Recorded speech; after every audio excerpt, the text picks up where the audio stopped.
Hi there, and welcome to Personalization Point, episode 12. When your prospects aren't active on LinkedIn, what on earth do you do? My name is Beck Holland. I am the CEO and founder of Flip the Script. Before we jump in, if you do me a small teensy favor, go to flipthescript.co. Make sure that you download the deck before we go into the session so you can follow along at each step of the way. And once you've done that, let's go ahead and jump in. So first thing first, I want to give a word of disclosure. So typically whenever people are watching some of these types of approaches and they say like, oh, okay, well, if someone is writing some kind of article or someone is engaging with some kind of content, or if they're your typical marketing or sales ICP, they're all over LinkedIn, but what about me? What about someone who is selling into a technical buyer persona, or someone who's selling into a CIO, or someone who's selling into a CFO, for instance? Full disclosure, most of the time when it is not easy. Meaning you have to really think through someone's profile and like what kind of articles are they writing about and how can I make that hook. So most of the reps that I've worked with in the beginning, they try and do low-hanging fruit of like endorsements, the skills acquired, etc., and like best case scenario, the about section. But I really have to push them into those top two buckets regardless of what buyer persona that we're selling into. So I know people in their minds, they think like, oh, well, if you're selling into a sales buyer persona, then this comes kind of in the box and everyone's active on LinkedIn. But the truth is, with anything that's really, really good that you're going to get a great response rate for, you have to dig a little bit and you have to put some effort into it. So regardless of who you are, I would say like the first two or three buckets within the personalization buckets of like any kind of self-authored content, any kind of engaged content, or any kind of self-identified traits, even if you're selling into a sales buyer persona or a marketing buyer persona who are the most active on LinkedIn, you still have to make a commitment to the realization that personalization is going to be a really fancy pattern interrupt in essence, and it's really going to get my prospects' attention. And again, this is based off of 4 teams that I've done this with now so far, but most of the people that I've seen that have deployed this in the industry after watching these videos, they aren't selling into a sales or marketing persona and they're still seeing the results. So this session, I'm going to uncover what if someone is literally no activity on LinkedIn. I'm talking they don't like anything, they don't share anything, they have no self-authored content, they do no posts, they do no webinars, and I want you to hold yourself to the standard that if they do, okay, there's probably going to be some kind of hook or premise I can find and relate back in, but if they don't do anything, then this is the following strategy that I would take. Again, I'm coming from this state of mind of knowing templates.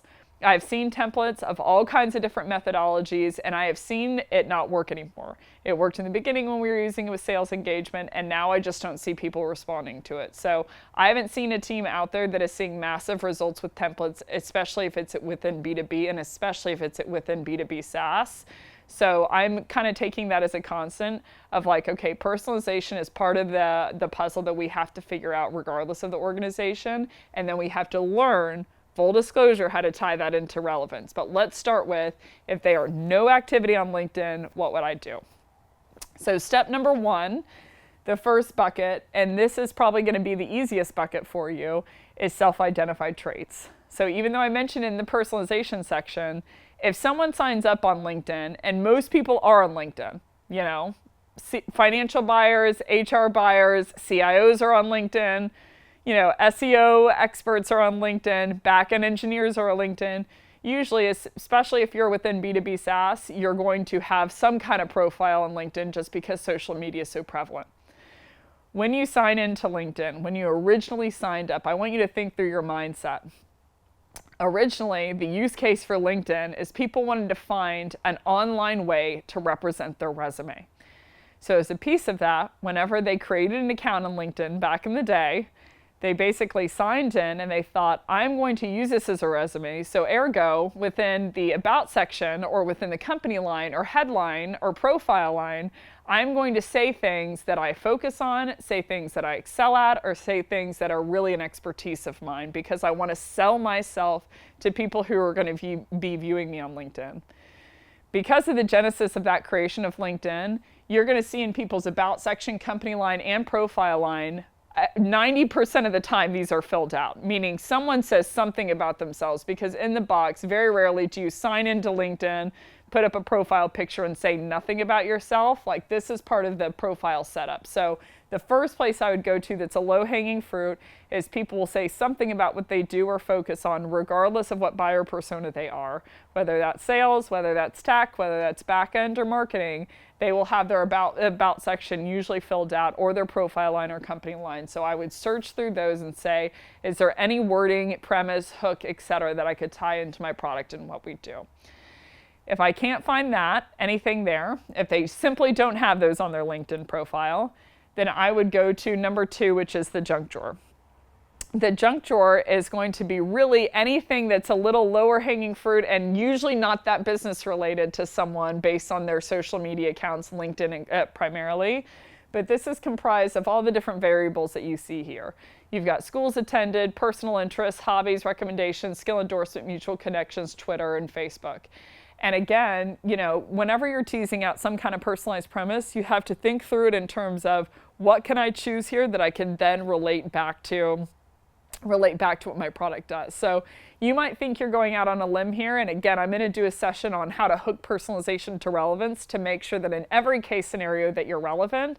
But I'd be thinking through, how can I hook this? So I will give you a crazy example.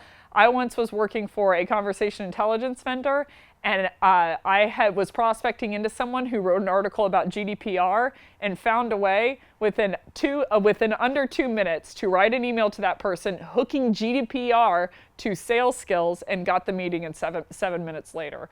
So it can be done. A lot of different buyer personas that really tend towards this are marketing, HR, sales leaders, SDR leaders, any kind of go-to-market strategy, that side of the house, customer success, AMRM, cross-sell, upsell, renewal.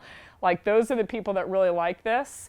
But in either case scenario, I would be looking through, is there any information about this person on their LinkedIn profile, that I can then hook back into my buyer persona.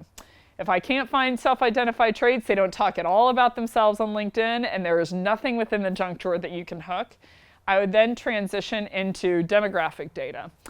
So this could be career trajectory, time in their role, recent job change, or types of company. Again, you want to relate this back to whatever your product does. So, if you could say like, hey Scott, reason for my outreach is I noticed that you just joined Outreach and you've been there for about 3 months in a sales leadership role. I imagine that as a new VP of sales, you probably are focused on these 3 things: getting your team up and running, understanding who are your best reps and who need the most work, and how can you make an impact and very quickly. What if you could understand who are your best reps at the click of a button, and help the reps that are struggling to get up to quota very quickly so you can make an impact within the organization within the first 90 days. So you want to think through, like, within these demographic premises, again, that's career trajectory, time and role, recent job change, and types of companies. What is your prospect, based on their work history, communicating to you in terms of how they're geared? So if I look at someone's profile and I say like, oh, they were at Oracle for 25 years, and then they just transitioned over to a company like Outreach, then that's an enterprise into an upper mid-market company that's, what I would guesstimate at just pre-IPO and a Forbes unicorn. So there's probably a lot of, there's a couple different nuances in those kind of organizations. So these are probably the things they're going to be looking for and what would help a smooth transition, and then do back of the bar napkin math of how my product would fit into that. So you want to take a look at someone, and you essentially want to, in a very positive term, profile them based on what their career setup is and how you could envision helping them based on their demographic setup. Number 4, their firmographic setup. So if you can't find anything, again, within these first 3 buckets, junk drawers, self-identified traits, or them in specific in terms of their role, I would go to firmographic. So firmographic is going to be any detail about the company that they work for and how can you hook that back into your product. So a quick tip here, this about section for all of your companies is going to be gold. So any company who's a real company typically is going to have a profile on LinkedIn, including me, even though I'm like one person, right? Okay, I have an about section, it has something in there. And so it can be a quick tip of I just click into the company profile and I read the about section, and is there anything in that about section that I can then hook into what my company does? So you'll, again, see a bunch of rich language in there because it's typically a marketing team trying to hook prospects. But what they do in terms of what you'd be interested in is they give you a lot of data that you can hook into your value prop.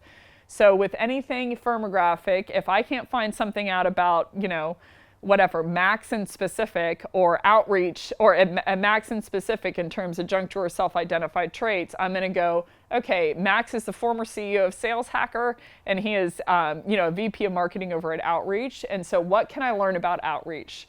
What's the about section for Outreach, or website language, blogs, IPO, M&A, case studies, press releases, hiring? Like, you understand, like, here's the comprehensive list.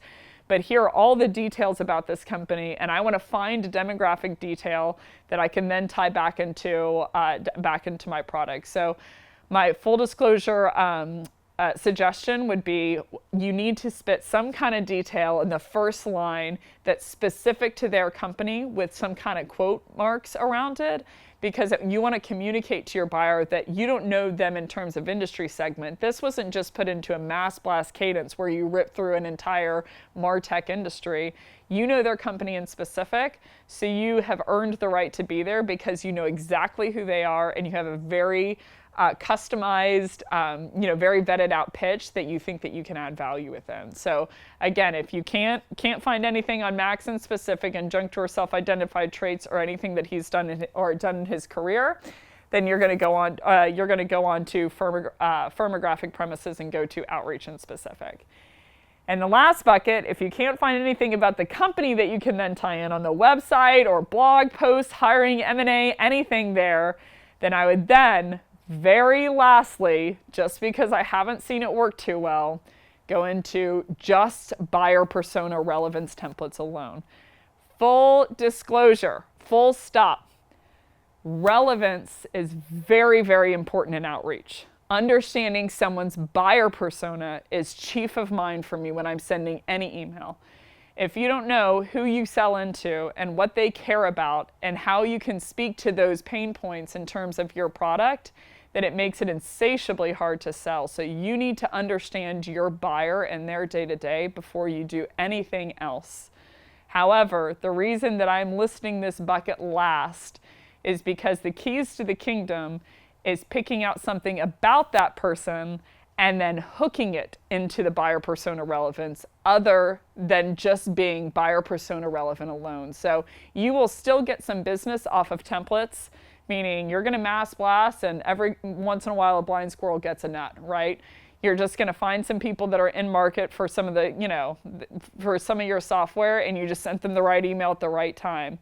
But how you can really put the gas on your prospecting efforts and make them meaningful to the person is always keeping this in mind in terms of what they care about, but hooking that to a personalized premise. So the reason I put this last, and I put buyer persona, and I put my last company's ICT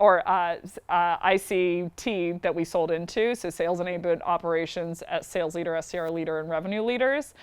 But essentially the last thing I would do if I can't find anything, can't find their company stuff that I could tie in, firmographic stuff that I could tie in, demographic stuff that I could tie in, junk drawer that I could tie in, self-identified traits, engaged content, or self-authored content, then I guess I would be strong-armed into doing only buyer persona templates alone that I could then hypothetically kick out to 200 or 300 people. I would not suggest this. I think it gobbles up your TAM, and I don't think that you innately get the results, the quantity of meetings and the kinds of meetings in terms of quality and in terms of person that you want in the room.